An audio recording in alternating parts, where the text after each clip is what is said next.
McKenna couldn't believe it. Maybe her ears were malfunctioning, or her brain was playing tricks on her. Either option, deafness or insanity, seemed better than believing the words coming out of her best friend's mouth. "I'm sorry," Courtney said. She started to cry and put her head down on the table. McKenna knew this was the moment to reach over and pat Courtney's head, say something comforting, but she couldn't. Not yet. Because not only was Courtney getting back together with Jay, she was also backing out of their trip. McKenna and Courtney had been planning this trip for over a year, a 2,000-mile hike down the Appalachian Trail, and they were supposed to leave in less than a week. They'd deferred their college acceptances.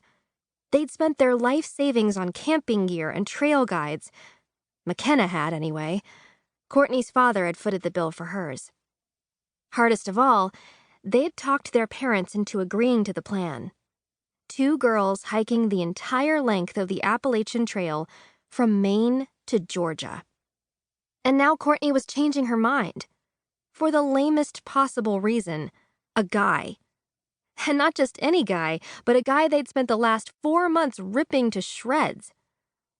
Honestly, McKenna was so sick of talking about him she could barely get his name out. All around them, the Whitworth College Student Union buzzed with conversations and clanking silverware.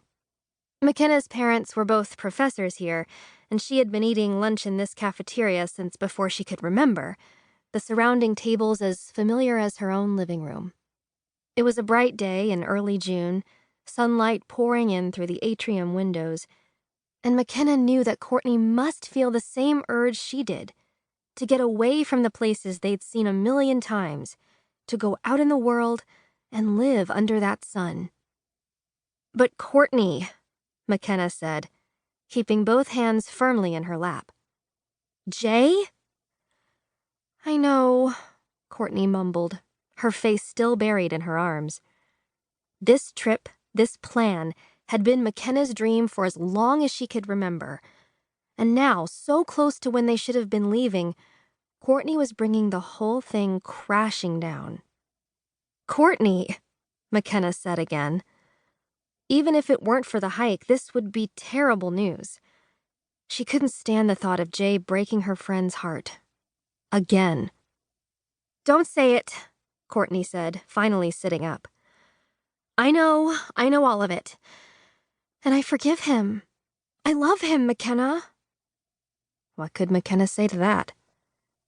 "I'm sorry," Courtney said again, her voice calmer after the declaration of love. "I know how much you wanted to do this. I thought you wanted to do it too. I do. I mean, I did.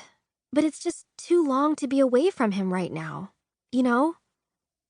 McKenna didn't know, not at all. Even with her eyes red and her face puffy, Courtney looked beautiful. She was the last person who needed to change her life for a guy, let alone Jay. Courtney had shiny blonde hair that McKenna, being the only brunette in her family, envied. Both girls were on the track team, but Courtney was the star, running the mile in under 6 minutes. Both girls took riding lessons, but Courtney was the one who usually won ribbons when they showed. Most important, Courtney was a loyal friend.